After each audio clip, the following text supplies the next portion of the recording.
प्रिय छात्रों, अब तक आपने वितान भाग 2 का दूसरा पाठ जूझ पढ़ लिया होगा। अब जब हम जूझ पाठ की प्रश्नोत्तरी को भली प्रकार से देखेंगे और समझेंगे, तब आप इस पाठ को और ज़्यादा समझ सकेंगे और आप बहुविकल्पीय प्रश्नों के द्वारा भी अपना ज्ञानवर्धन कर सकेंगे।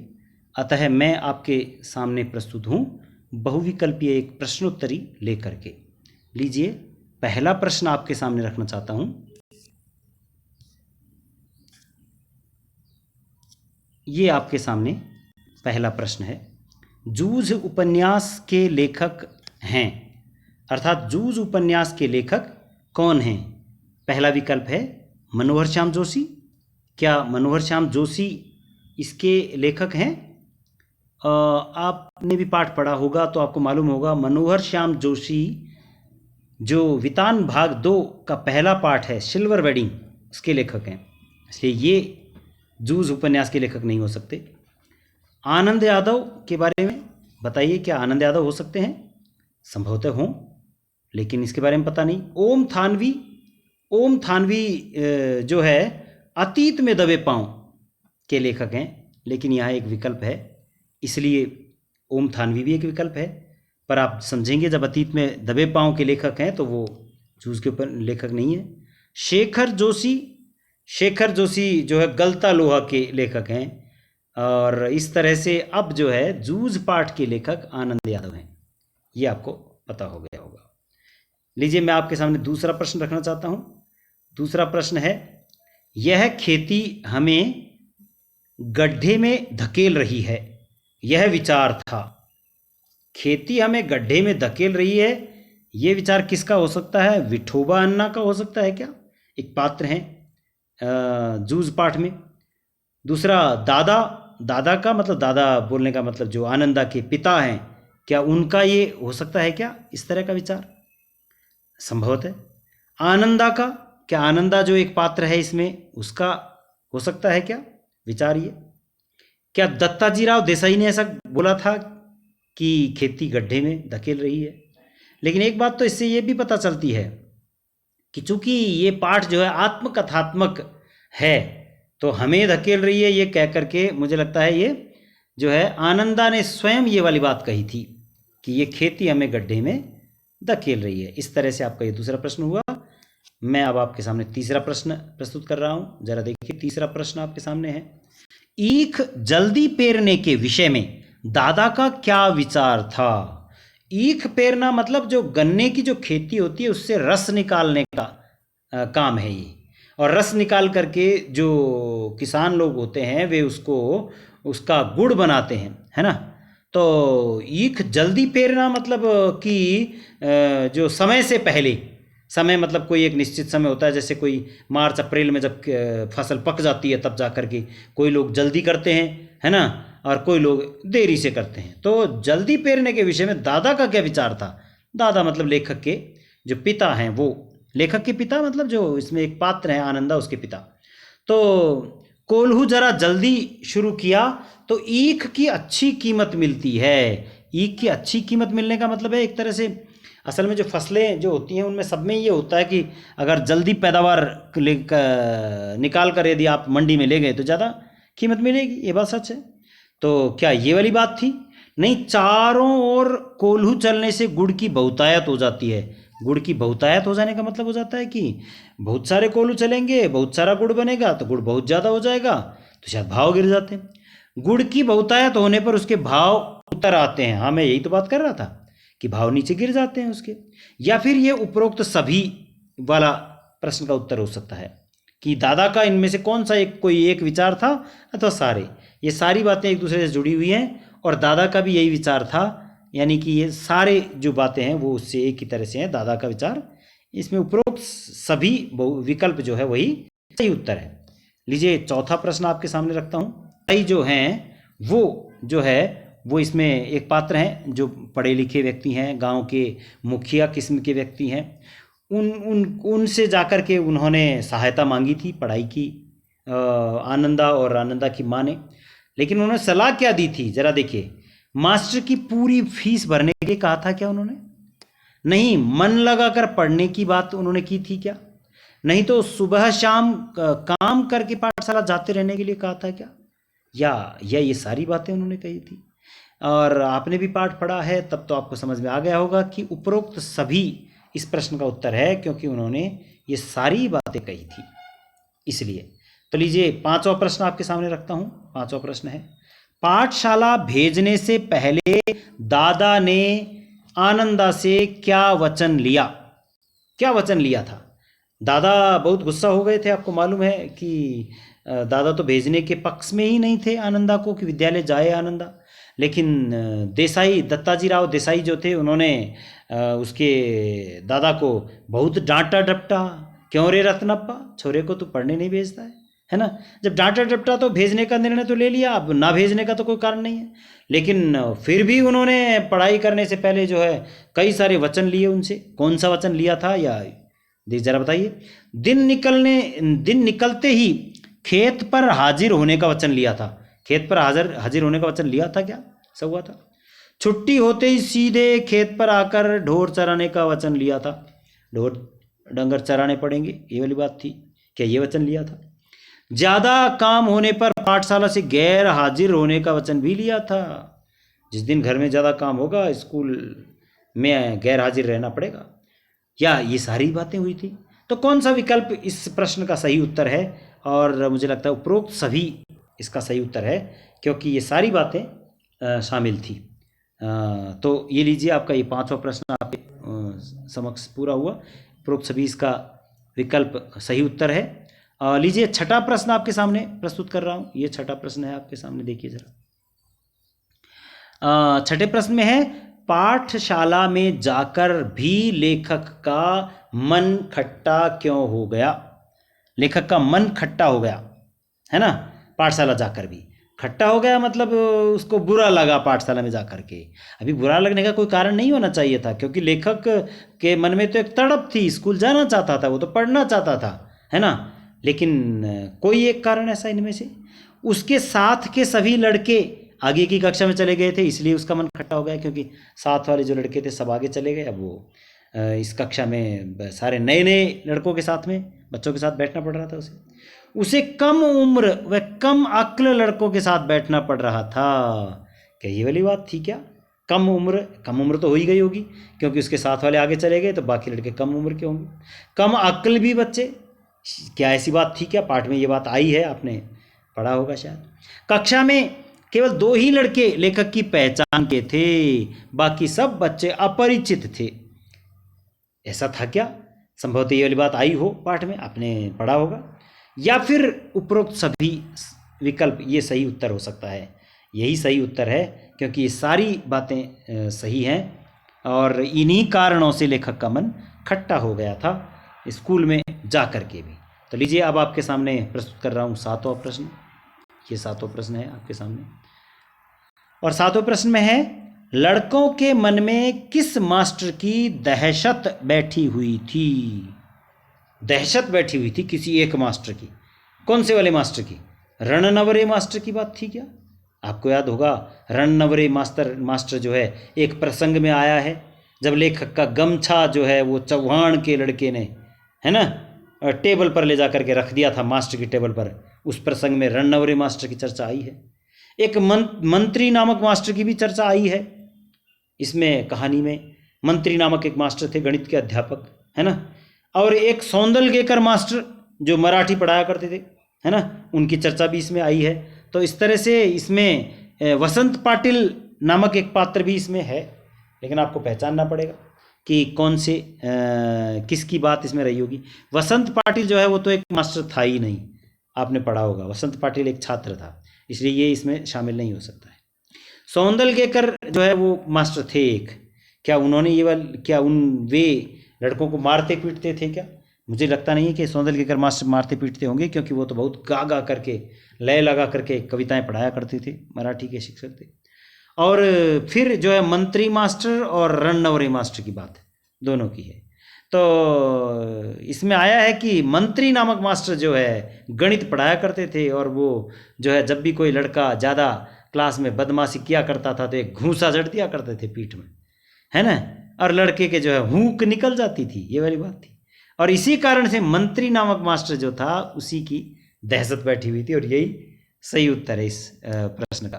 तो लीजिए, आपने देख लिया 7वें प्रश्न का उत्तर मंत्री मास्टर। और अब आपके सामने 8वां प्रश्न प्रस्तुत कर रहा हूं। लीजिए 8वां प्रश्न आपके सामने है, और 8वें प्रश्न में है, कौन से मास्टर कविताएं लय ताल के साथ गाकर सुनाते थे?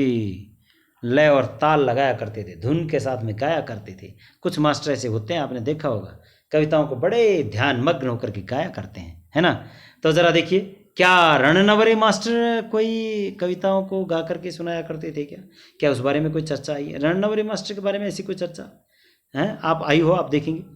क्या मंत्री नामक मास्टर ऐसा किया करते थे क्या? मंत्री मास्टर चूँकि गणित पढ़ाया करते थे, तो कविता से गाना सुनाने से उनका कोई मतलब मुझे नज़र नहीं आता, है ना। और इसी तरह वसंत पाटिल का के बारे में भी आप जान चुके हैं कि वो एक छात्र था, तो वो बात नहीं बनती है। मास्टर सौंदलगेकर विकल्प बचता है, तो मास्टर सौंदलगेकर जो है वो मराठी पढ़ाया करते थे, मराठी भाषा की कविताएं जो है गा गा करके वो बड़ी धुन के साथ में, लय के साथ में पढ़ाया करते थे, इसलिए सौंदलगेकर मास्टर इस प्रश्न का सही उत्तर है। लीजिए 9वां प्रश्न आपके सामने प्रस्तुत कर रहा हूं। 9वां प्रश्न है, देखिए, कविता के प्रति लगाव के बाद लेखक की धारणा में क्या अंतर आया? लेखक की कई सारी धारणाएं होंगी। कविता के प्रति लगाव जब तक नहीं हुआ था तब तक भी उनकी कुछ धारणाएं थी, और लगाव कविता के प्रति जब हो गया उसके बाद लेखक की धारणा में कोई अंतर आया था, और वो कौन सा अंतर था जरा बताएंगे आप? लेखक को अकेलापन खटकने लगा था, ऐसा कोई अंतर आया था क्या? अकेलापन खटकने लगा, अकेलेपन की कुछ बात तो आई है इस पाठ में, आपने भी देखा होगा। लेखक को हंसी मजाक करते हुए काम करना अच्छा लगने लगा। अब जो है हंसी मजाक करना तो सबको अच्छा लगता है, लेकिन क्या पाठ में ऐसी कोई चर्चा आई है क्या कि जब कविता के लगाव हो गया उसके बाद वो हंसी मजाक ज़्यादा पसंद करने लगे, अथवा कविता के लगाव से पहले ज़्यादा पसंद करते थे हंसी मजाक? तो या फिर हमेशा कोई ना कोई साथ में होना चाहिए, ऐसा लगने लगा उनको कि कोई तो साथ होना चाहिए काम करते हुए? या लेखक को अकेलेपन से अब कोई ऊब नहीं होती थी? क्या पहले अकेलेपन से ऊब होती थी या बाद में अकेलेपन से ऊब होने लगी थी? बताइए। बात यही थी कि कविता के प्रति जब लगाव हो गया तो लेखक कविताएं करने लगा, कविताएं बनाने लगा, कविताएं गाने लगा, कविताओं को थुई थुई करके गाने लगा, नाचने लगा, और तब उसे अकेलेपन से कोई ऊब नहीं होती थी। तो इसलिए क्या है कि अब अकेलेपन से कोई ऊब नहीं होती थी, यही विकल्प सही उत्तर है। बाकी विकल्प सही नहीं है, क्योंकि अब तो उसको अकेलापन चाहिए था, कविता के प्रति लगाव हो गया तब तो, क्योंकि अकेले में लाइनों को गाया जा सकता है, ऊंचा लय लगा लगा करके बार बार कविताओं को अदला बदला जा सकता है, तो ऐसी वाली बातें। तो ये बात सही उत्तर है इसमें, लेखक को अकेलेपन से अब कोई ऊब नहीं होती थी।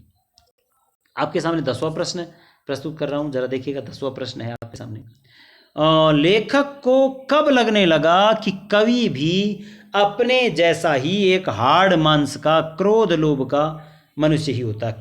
कवि हाड़ मांस का व्यक्ति होता है क्या? ऐसा मतलब कब लगने लगा उसे? पहले तो शायद उसे नहीं लगने लगा होगा, है ना, क्योंकि हम भी लोग कई बार जब कवियों की बात करते हैं, लेखकों की बात करते हैं, तो हम जो साधारण किस्म के जो लोग हैं, हम या छात्र लोग जो हैं, उनको ऐसा लगता है कि लेखक तो कोई बड़ी चीज़ होता होगा, लेखक तो कोई अलग तरह का व्यक्ति होता होगा, लेखक तो कोई अलग किस्म का, जैसे कोई सींगों वाला आदमी हो सकता है क्या? ऐसा लगता, लेखक को भी ऐसा लगता होगा पहले। लेकिन जो है हाड़ मांस का व्यक्ति, क्रोध लोभ का मनुष्य कब लगने लगा? मास्टर सौंदलगेकर की कविता करना देख करके ऐसा लगने लगा इसको। मास्टर सौंदलगेकर कविताएं गाया करते थे, कविताएं बनाया करते थे, कहते भी थे कि ये कविता मैंने लिखी है। क्या तब मास्टर के घर अनेक मराठी कवियों के काव्य संग्रह देख करके उन्हें लगने लगा क्या ऐसा? अथवा मास्टर से कवियों के चरित्र व संस्मरण सुन करके आनंदा को ऐसे लगने लगा कि बहुत सारे जो है मास्टर सौंदलगेकर अनेक कवियों के विषय में बताया करते थे कि अरे वो कवि हमारे साथ वहाँ थे, नहीं वो कवि जो है वो बहुत अच्छी कविताएं करते हैं ऐसे। क्या ये वाली बात है? क्या ये सारे विकल्प सही हो सकते हैं क्या? उपरोक्त सभी। और यही बात सच है, उपरोक्त सभी विकल्प इसमें सही उत्तर है, क्योंकि ये सारी बातें जब होने लगी तो आनंदा को ऐसा लगने लगा कि अरे कवि तो हमारे तुम्हारे जैसे ही लोग होते हैं, ऐसा उसे लगने लगा। 11वां प्रश्न प्रस्तुत कर रहा हूँ, देखिएगा 11 नंबर प्रश्न आपके सामने है। 11वें प्रश्न में है, पाठ के संदर्भ में जूझ शीर्षक का क्या औचित्य है? पाठ के संदर्भ में, वैसे तो जूझ का मतलब जूझना होता है, संघर्ष करना होता है, लेकिन पाठ में लेखक के जीवन संघर्ष का वर्णन है क्या? ये सही उत्तर है इसमें। पाठ में घरेलू संघर्ष का वर्णन है, घरेलू कामों में संघर्ष किया था लेखक ने, इसमें मुख्य पात्र ने।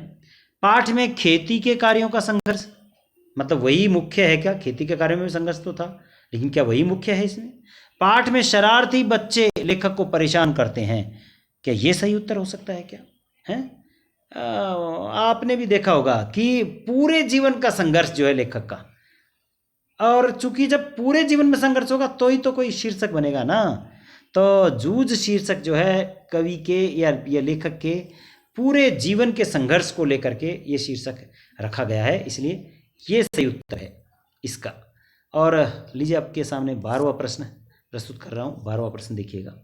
12वें प्रश्न में है, जूझ नामक उपन्यास मूलतः किस भाषा में लिखा गया है? कौन सी भाषा में मूल रूप से, है ना? क्या ये हिंदी भाषा का उपन्यास है? संभवतः हो सकता है, क्योंकि हिंदी भाषा की बात कर रहे हैं। संस्कृत भाषा में, हाँ संस्कृत भाषा में भी हो सकता है, ये मूल रूप से हो सकता है ट्रांसलेट किया हो बाद में, अनुवाद, है ना? मराठी भाषा में, हाँ मराठी भी हमारे देश की एक अच्छी भाषा है, उसमें हो सकता है। या गुजराती भाषा में, हाँ गुजराती भी बहुत मीठी भाषा है, इसमें भी हो सकता है। और बहुत सारे जो आपके एनसीईआरटी की जो किताबें हैं उसमें जो पाठ होते हैं वो निश्चित रूप से, चूंकि एनसीईआरटी पूरे भारत का प्रतिनिधित्व करती है, इसलिए भारत की किसी भी भाषा से अनुवाद करके, अनुदित करके पाठ आपके यहाँ पर दिए जा सकते हैं, दिए भी गए हैं। बहुत सारे ऐसे जो है आपकी पुस्तकों में ऐसे कई सारे पाठ आएंगे। छोटा मेरा खेत, है ना, वो एक जोशी जी की जो कविता है वो गुजराती में है और बाद में हिंदी में अनुदित है, इस तरह से। और आपने इस पाठ में तो देखा ही होगा कि जूझ नामक उपन्यास में मराठी की चर्चा आई है, तो निश्चित तौर पर ये जो है मराठी भाषा में मूल रूप से लिखी गई पुस्तक है, जूझ नामक उपन्यास है।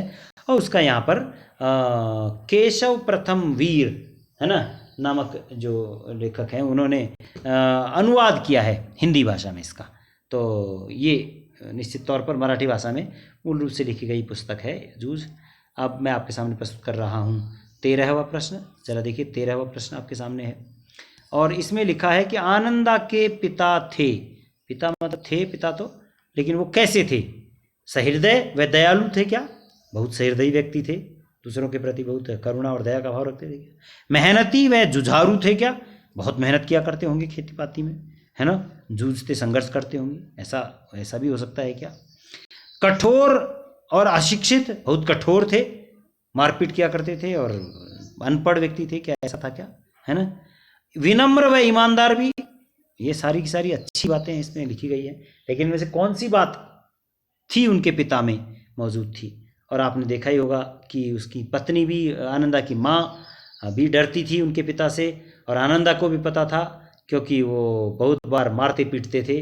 और देख, इसमें डायलॉग भी एक दो जगह पर आया है, मैं तुझे वहीं पर आकर के कुछ चलता हूँ कि नहीं, तो बहुत पीटते होंगे। इसलिए कठोर व अशिक्षित तो थे ही वो, निश्चित तौर पर यदि शिक्षित होते, पढ़े लिखे होते तो आनंदा के पढ़ाने का प्रयास करते, लेकिन उन्होंने ऐसा नहीं किया था, इसलिए अशिक्षित भी थे। तो यही विकल्प सही है, कठोर व अशिक्षित। अब लीजिए 14वां प्रश्न आपके सामने रख रहा हूँ, देखिएगा 14वां प्रश्न है सामने। और देसाई के बाड़े से बुलावा आने पर दादा को कैसा अनुभव हुआ? देसाई के बाड़े से मतलब देसाई जो है बड़े व्यक्ति थे, प्रतिष्ठित व्यक्ति थे, और उनके घर की तरफ से कोई बुलावा आ जाए तो हाँ इसमें आया ही था, जो है रतनप्पा को बुलाया था देसाई सरकार ने।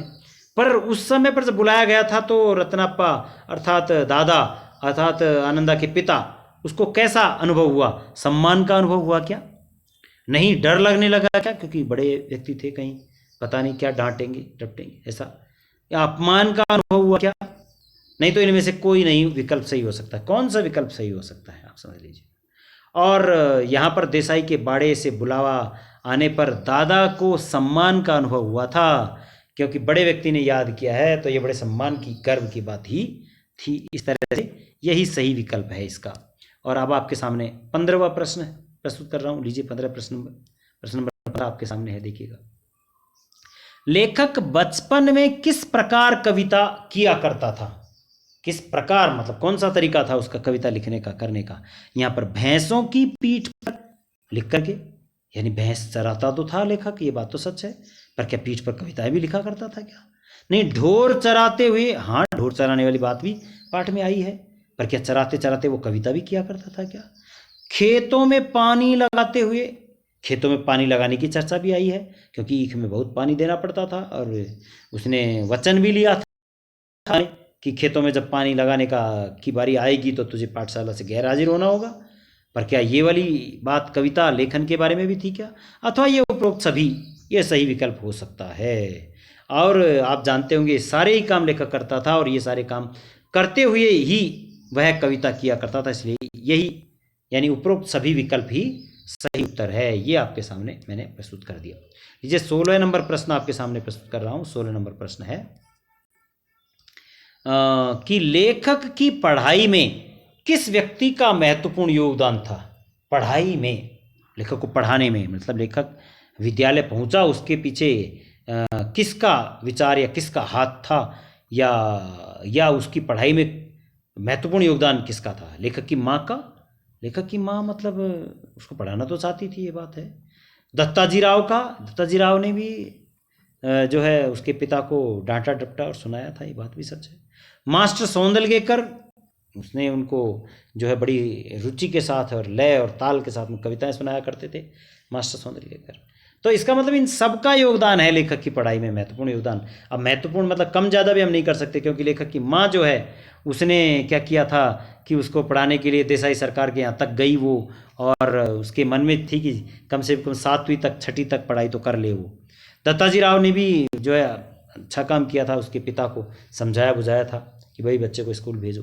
मास्टर सौंदलगेकर बहुत सुंदर तरीके से पढ़ाया करते थे और कविताएं गा गा कर सुनाया करते थे। यही कारण था कि लेखक का मन जो है, आनंदा का मन वहाँ पर रमने लगा था विद्यालय में। तो इस तरह से उपरोक्त सभी विकल्प ही सही उत्तर है, यही यानी यही सही विकल्प है। आपने देख लिया।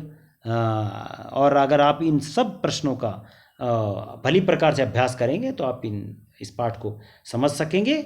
और चूंकि अब जब आपको पता चल गया होगा कि वितान भाग 2 में से बहुविकल्पीय प्रश्न आएंगे, 10 बहुविकल्पीय प्रश्नों का प्रावधान है, तो आप इनको भली प्रकार से इसी तरह से अभ्यास करें, और यदि करेंगे तो आप अच्छे अंक प्राप्त कर सकेंगे।